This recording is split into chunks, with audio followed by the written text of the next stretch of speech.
Assalamualaikum warahmatullahi wabarakatuh. Perkenalkan, nama saya Suci Apriani dengan NIM A1A3 18038. Baiklah, di sini saya akan mempresentasikan proposal skripsi saya dengan judul Penanaman Nilai Toleransi Antar Umat Beragama Melalui Pendidikan Pancasila dan Kewarganegaraan di kelas 7 SMP Negeri 6 Tebo.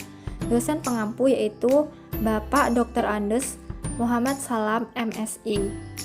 Bab 1 pendahuluan. Yang pertama, latar belakang masalah. Dalam alinea keempat, pembukaan Undang-Undang Dasar 1945, tercantum dasar negara Republik Indonesia yaitu Pancasila. Pancasila sebagai dasar negara Indonesia menjadi pedoman bagi masyarakat dalam berperilaku, dalam berbangsa dan bernegara.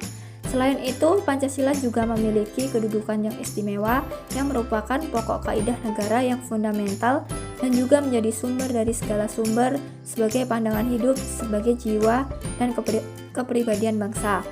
Toleransi merupakan suatu perilaku atau perbuatan yang menghargai sesuatu perbedaan baik dari segi agama, suku, etnis, ras, dan perbuatan orang lain yang berbeda dengan kita. Nilai toleransi merupakan penjabaran dari sila ketiga, yaitu Persatuan Indonesia.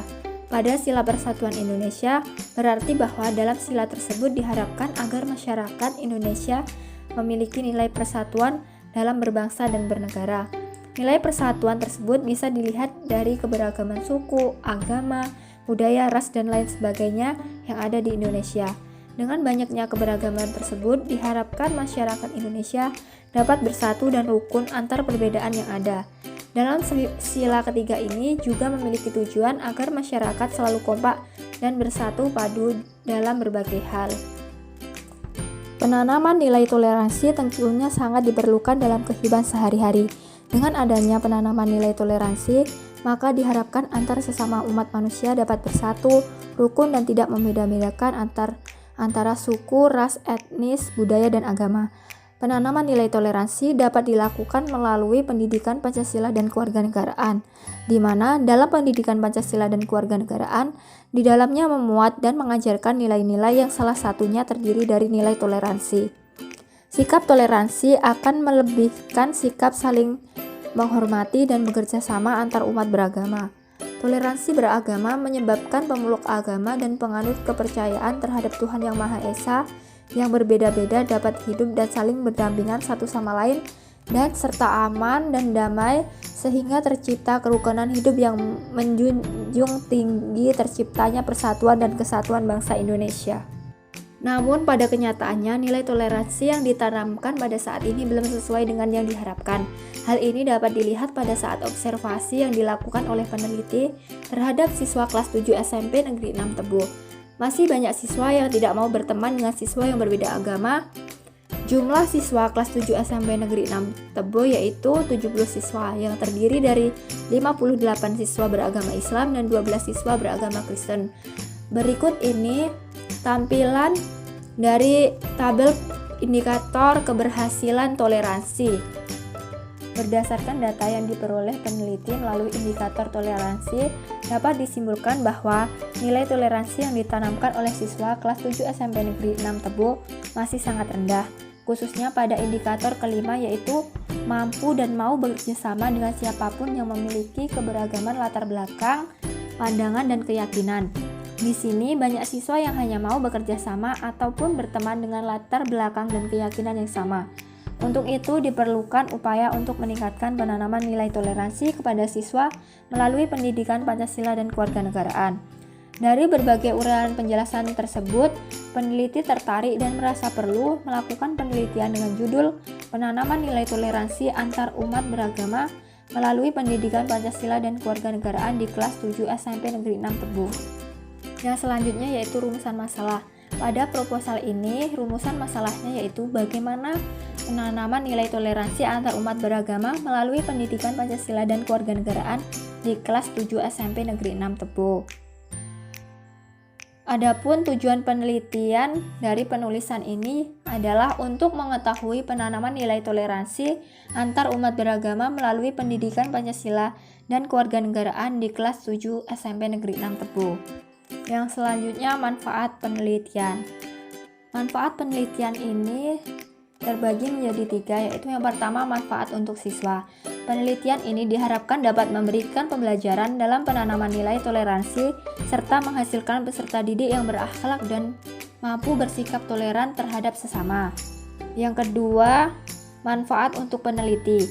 Dengan adanya penelitian ini, peneliti mendapat pembelajaran yang sangat penting dalam menyikapi perbedaan agama dalam masyarakat, terutama dalam penerapan sikap toleransi dalam masyarakat dan juga di sekolah. Yang ketiga, manfaat untuk sekolah.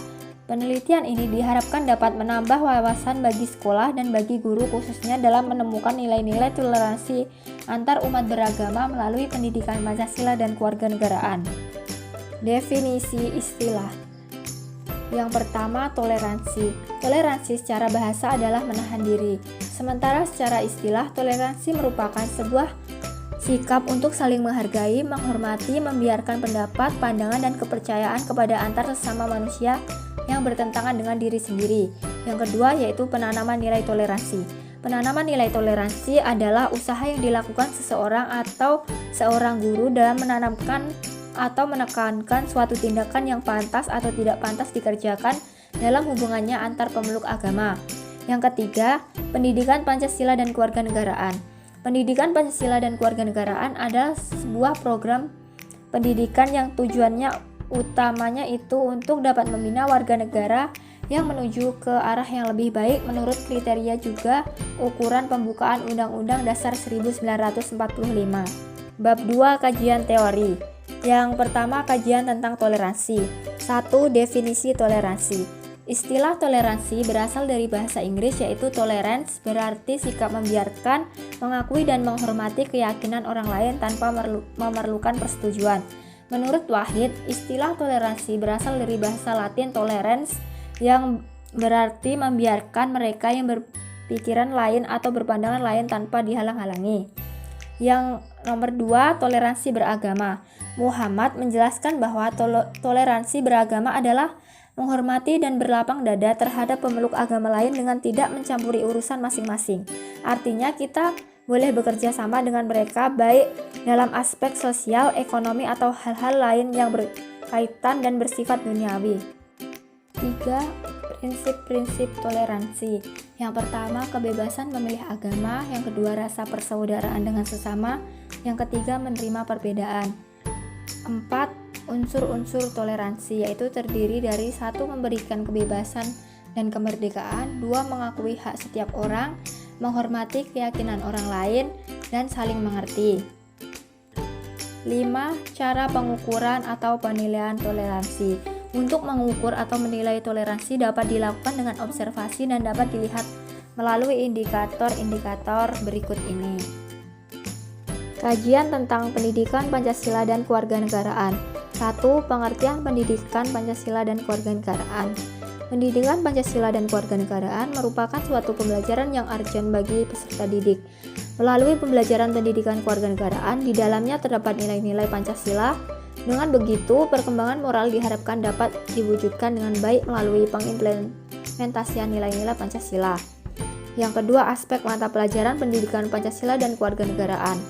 Pendidikan Pancasila dan kewarganegaraan pada dasarnya memiliki beberapa aspek di dalamnya, di antaranya yaitu civic knowledge, civic skill, dan civic values. Yang ketiga, fungsi dan tujuan mata pelajaran pendidikan Pancasila dan kewarganegaraan. Fungsi mata pelajaran pendidikan Pancasila dan kewarganegaraan yaitu sebagai sarana untuk menciptakan warga negara yang berkarakter dan bermoral, serta patuh terhadap bangsa yang dilakukan ketika berbuat selaras dengan nilai Pancasila. Tujuan pendidikan kewarganegaraan diantaranya mencakup berasumsi secara krusial mengenai isu kewarganegaraan, ikut serta berperan penting dalam kehidupan bermasyarakat, tumbuh positif dan demokratis, berhubungan baik dengan negara lain. Selanjutnya yaitu hasil penelitian yang relevan. Hasil penelitian yang relevan dapat dilihat pada tampilan berikut ini. Kerangka berpikir dapat dilihat pada tampilan berikut ini. Yang selanjutnya bab 3, metode penelitian. 1. Tempat dan waktu penelitian. Tempat penelitian ini dilaksanakan di kelas 7 SMP Negeri 6 Tebo yang beralamat di Jalan Purwokerto, Desa Giriwinangun, Kecamatan Ribu Ilir, Kabupaten Tebo. Waktu penelitian dilaksanakan sekitar 3 bulan, yaitu dari bulan Februari sampai Mei 2021. 2. Desain penelitian. Dalam menyelesaikan penelitian ini, peneliti menggunakan pendekatan deskriptif dan jenis penelitian yang digunakan adalah penelitian deskriptif. 3. Data dan sumber data. Data yang diperoleh dalam penelitian ini berupa informasi mengenai penanaman nilai toleransi antar umat beragama melalui pendidikan Pancasila dan kewarganegaraan di kelas 7 SMP Negeri 6 Tebo. Sumber data yang dipakai dalam penelitian ini adalah sumber data primer dan sumber data sekunder. 4. Teknik pengambilan sampel. Penelitian ini menggunakan teknik purpose sampling karena peneliti merasa sampel yang diambil paling mengetahui tentang masalah yang akan dipilih oleh peneliti. 5. Teknik pengumpulan data. Peneliti menggunakan beberapa teknik pengumpulan data dalam penelitian ini. Yang pertama pengamatan, yang kedua wawancara, yang ketiga dokumentasi. 6. Teknik uji validitas data. Dalam penelitian ini, metode triangulasi yang digunakan peneliti adalah pemeriksaan melalui sumber. 7. Teknik analisis data. Teknik analisis data yang digunakan dalam penelitian ini adalah analisis interaktif. Teknik analisis data interaktif dilakukan dengan cara yang pertama pengumpulan data, yang kedua reduksi data, yang ketiga penyajian data, yang keempat penarikan kesimpulan. 8. Prosedur penelitian. Tahapan penelitian kualitatif menyajikan 3 tahapan, yaitu yang pertama tahap pralapangan, yang kedua tahap pekerjaan lapangan, yang ketiga tahapan analisis data. Selanjutnya daftar pustaka. Adapun daftar pustaka dapat dilihat pada tampilan berikut ini.